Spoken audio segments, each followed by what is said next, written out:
Welcome back to the GSMC Baseball Podcast, brought to you by the GSMC Sports Network. I'm your host, Sam Menzie, and we have a great show for you today. First topic we'll be covering is the American League games from over the weekend, and just from Sunday, actually, and just talking about those. Then after that, we'll be talking about the National League. Moving on, we'll be going over some notable games from Friday and Saturday. Of course, I'm only talking about Sunday's games on the first two segments, so I wanted to get those in as well. And lastly, we're talking about some news stories around the league, mainly some injury stuff and some minor transactions. So, that'll be the topics for today. But before I do that, I would like to ask you to please like and follow the show. Sorry, I have the wrong one up there. There we go. That was from last show. So make sure you do like and follow the show.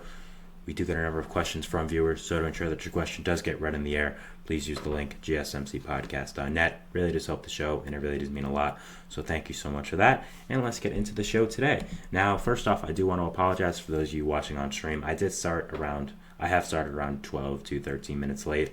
I was having some technical difficulties that I did not figure out how to work out until a few minutes ago. So I do apologize if you were waiting on the stream and you did have to wait a little bit more. So just wanted to get that out there. But anyways, moving on now, we are going to be going into our segment one, of course, which is talking about the American League games from yesterday, Sunday. So let's get straight into those. So first game I do want to talk about is going to be Red Sox and Pirates. Red Sox have gotten hit with the injury bug a lot recently, so big game for them here, and just going to see what happens. So in the bottom of the first, Brian Hayes would open up the scoring for the Pittsburgh Pirates as he would hit a sacrifice fly to Rob Refsnyder to score Connor Joe to open up the scoring 1-0 Pirates. After that, in the top of the third, Refsnyder himself for the Red Sox would hit an RBI double to score Ceddanne Rafael, and moving Jarren Duran to third to tie up the game at 1. Then Wilyer Abreu in the same inning, the top of the third, would hit an RBI single to score Jarren Duran to make it 2-1 Boston. Top of the fifth, Reese McGuire would hit an RBI single to score Wilyer Abreu and Connor Wong to make it 4-1 Boston. Then Red Sox keep adding on in the top of the sixth with again Wilyer Abreu, an RBI single, 5-1 Boston, and then on top of the eighth, another RBI by Wilyer Abreu, who would reach on a fielding error by O'Neal Cruz to score Jarren Duran to make it 6-1 Boston, where the score would end up staying. So a really nice job by the Swaston offense to come and win this game against the Red Hot Pirates. The Pirates only scored one run, so it was a really nice job by the pitching as well to control it. But the Red Sox on the mound, they did have Josh Wisnowski, who's mainly a reliever, so it looks like this was more of a opener more than a real starter. So he went 3 1/3 innings, giving up 3 hits, 1 earned run, no walks, only 1 strikeout, but no home runs. So solid outing by him. But then after that, the bullpen was great. I mean, you had the recently called up Cam Boozer for the Red Sox, who was good. Greg Weissert was good. Justin Slayton was great.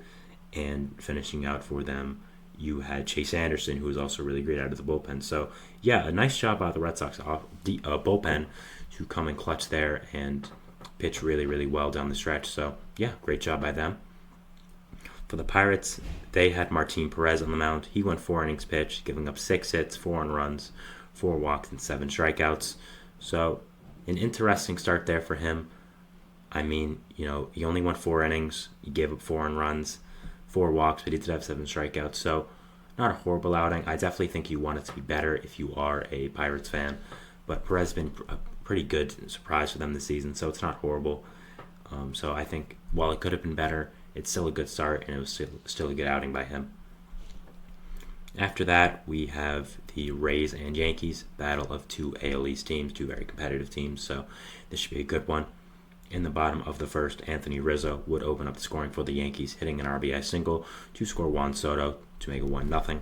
Then in the top of the third, the Rays would tie it up, with Jose Caballero scoring on a balk from the Yankees pitcher. Bottom of the fifth, Alex Verdugo would break up the tie in a big way with a 2 RBI single, scoring Giancarlo Stanton and Anthony Rizzo. So nice job there by Verdugo. He's been really nice since coming over to the Yankees. OPS almost at 800, 2 home runs as well. So been a really good pickup for them in this team. Jose Trevino would hit an RBI single in the same inning to make it 4-1, and Oswaldo Cabrera would hit an RBI single to make it 5-1. So a great job in this inning by the Yankees to come and clutch and keep scoring these runs and do a really good job.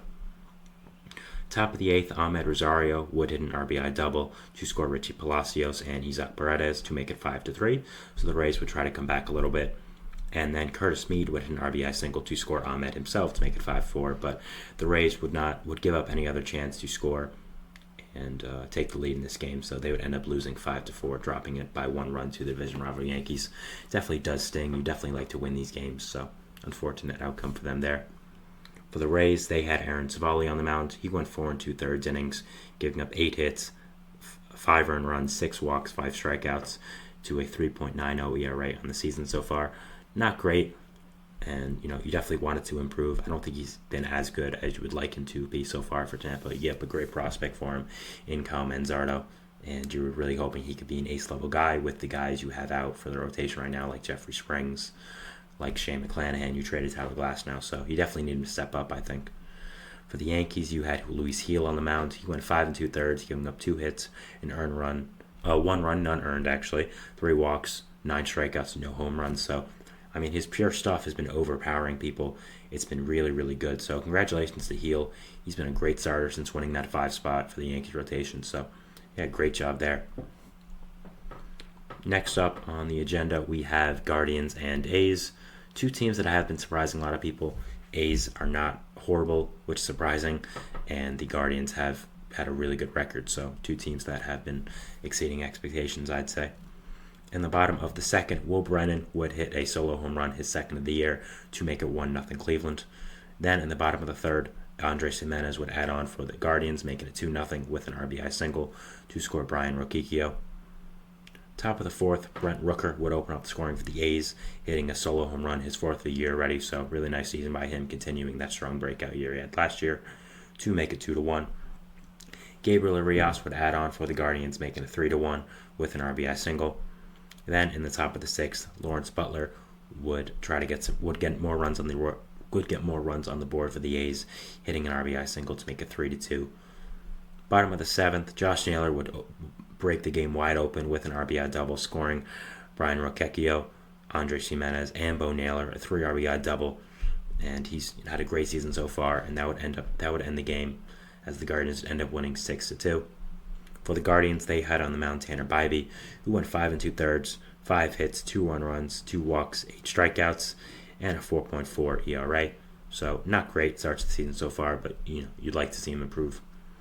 For the A's, they had Ross Stripling on the mound. He went 5 innings pitched, giving up 6 hits, 3 earned runs, a walk, and 4 strikeouts to a 6.34 ERA in the season so far. I think it's pretty clear why he got traded to the A's of all teams. He's not had a great season so far and doesn't really look to be going up significantly in the future. So, not great for him. Next, we have on the agenda here Orioles and Royals. Top of the 3rd, Colton Cowser would open up the scoring for the Orioles with a solo home run to make it 1-0. Jordan Westerberg would follow it up with a solo home run himself to make it 2-0 in the top of the 3rd for the Orioles. Top of the 6th, Ryan Mountcastle would an RBI double to score Anthony Santander. Then Jordan Westerberg walk would make it 4-0, and in the top of the 9th, a Ramon Urias single would make it 5-0 Baltimore. So that would be the end of the game for them. Royals would only get 5 hits the entire game, no runs. So a great job by the Orioles offense to score 5 runs against this good pitching Royals team, and a great job by their pitching as well to keep them in check. On the mound, they did have Cole Irvin, who was really, really great. 6 2/3 innings pitched, 4 hits, no earned runs, 2 walks, 2 strikeouts, no home runs allowed.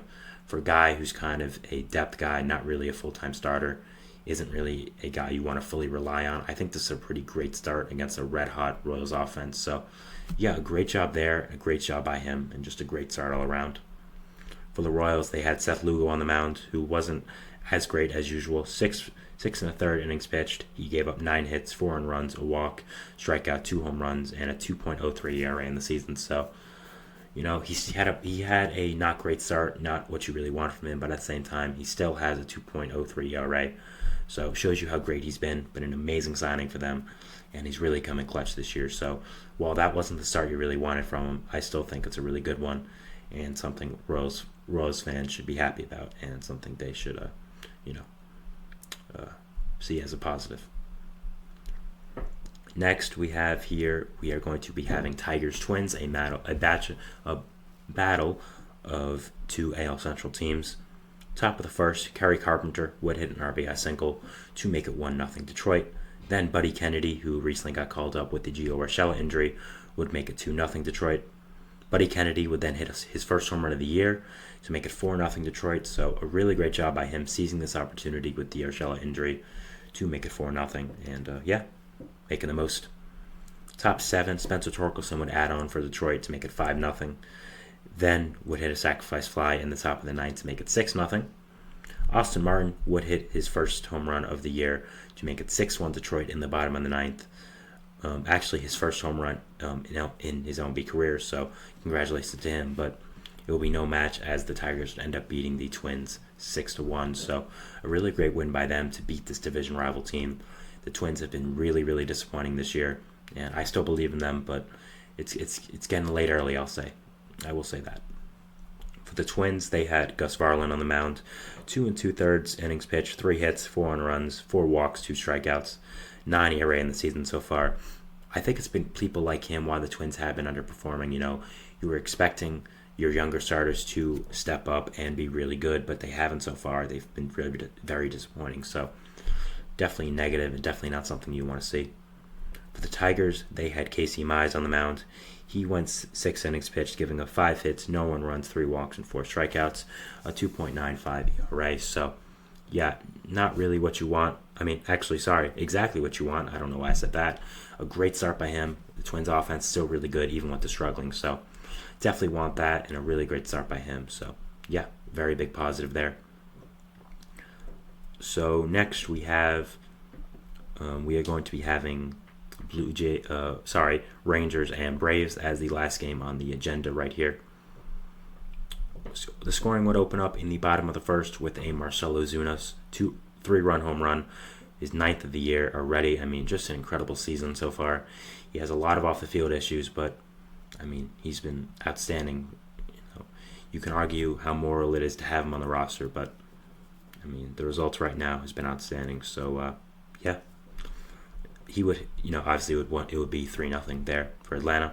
Top of the fourth, Evan Carter would hit a solo home run to make it 3-1, so getting the Rangers on the board a little bit.